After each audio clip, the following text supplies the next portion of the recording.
Training.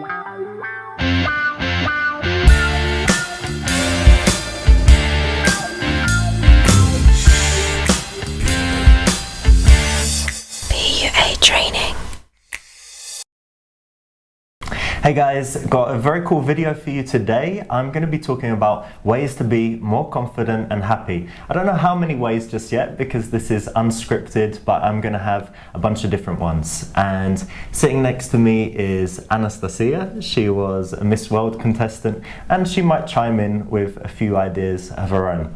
So let's get started. So the first thing that will help you be more confident, and is something you can start right away, is to look at your image. So it sounds quite superficial, but if you go to a store and you buy some new clothes, maybe get a personal shopper, you don't have to spend a lot of money, but try a different look and you'll notice that you get more attention from women, your friends and family say that you look good, and it's something that can get that confidence momentum. You know, if you're stuck in a bad place, you want to get the ball rolling and have that momentum improving how you feel about yourself. Next thing you can do with your self-image, if you're a little bit overweight, you can try to lose weight, you can go to the gym and start working out. And you don't need to get to your end result to start to feel more confident.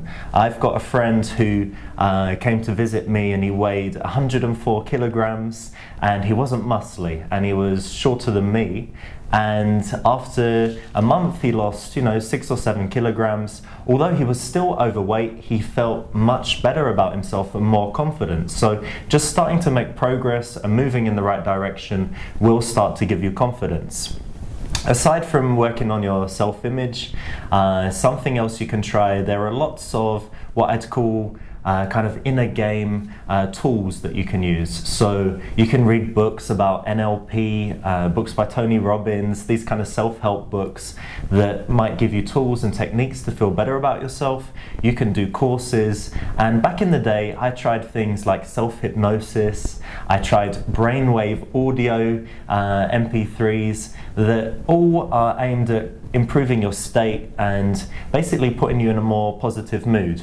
You can also try things like yoga and meditation. So have you ever tried any meditation or yoga? And it makes you feel relaxed and more positive. Of course, any kind of exercise makes you feel good as well. If you go to the gym, if you do some sports, afterwards you have more energy and you feel better about yourself. So small things can add up and start to give you that confidence momentum. And if you combine a few different ways at once, you're gonna get results even faster.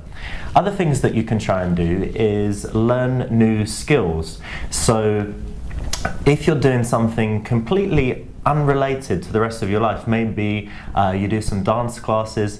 Recently I started learning to ice skate. I couldn't ice skate and I've done 3 hours, and the first time I was falling over, and now I can kind of go around, and it's made me feel more confident in this area. But when you learn one skill and you start to become good at something, it shows your mind that you can become better at something and it makes you feel better about yourself. Have you got any skills that you're good at? Good at tennis or ice skating or chess? Yeah, sometimes I go on skating. Yeah, I like it. It's a cool date. The first time I tried it, I went with a girl, and it was the most embarrassing time ever. So I said I had to learn it. So I've been working on it once a week. So I'm getting better. But when you get some progress in some area of your life, it makes you feel better, even something as small as going ice skating. But a good way to look at things is to look at your life overall and think about your career, your personal life, your knowledge and experience, and your skills, and to always try and have progress in all of these areas. What will naturally happen is you'll have setbacks. So if you're going to the gym and trying to get muscly, you might reach a plateau.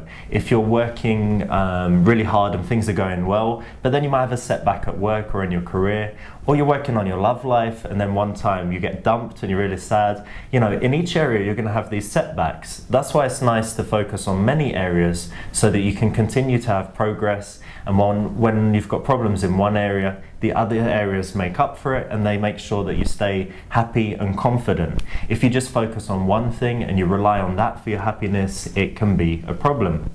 So So always trying to have progress is something that will help you.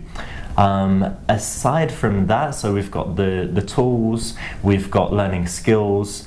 Something simple is just improving your knowledge and trying to think about the kind of man you want to be in the future. So it's always good to make plans, to write down things that you'd like to try, things that you'd like to do. Every time you have a plan for the future, you're going to feel more confident and happy.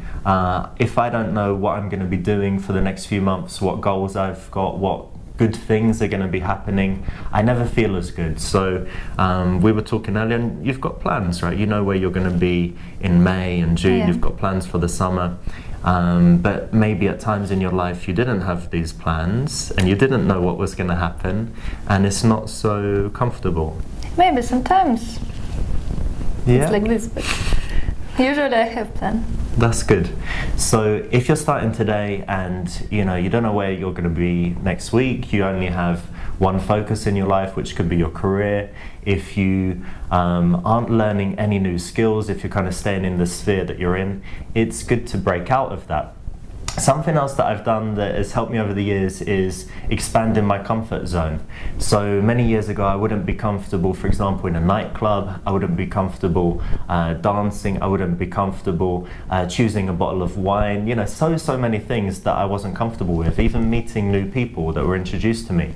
And gradually over time I've desensitized myself. I've thrown myself into these areas so that over time my comfort zone becomes bigger and I become comfortable in more situations than before. The final thing is how this relates to women and dating, and really it's the same kind of idea. It's all about making that progress, about building on each step and getting closer and closer to your goal. It's about trying new things, it's about pushing yourself, and seeing that progress will build the confidence. You go out and get better results than before, your confidence will be bigger. When your confidence is bigger, you're going to get better results. And if you're working on all the other things in your life at the same time, you'll see that your results with women just get better and better over time, just as a byproduct. So guys, those are some tips mainly from my own life about how I've become more confident in the past 6 or 7 years, and I think you can go out and start using them today. As always, you can subscribe to my channel on YouTube and write your comments below, and if you're watching this on the blog, write your comments on the blog and I will answer all of them personally. Thanks for watching.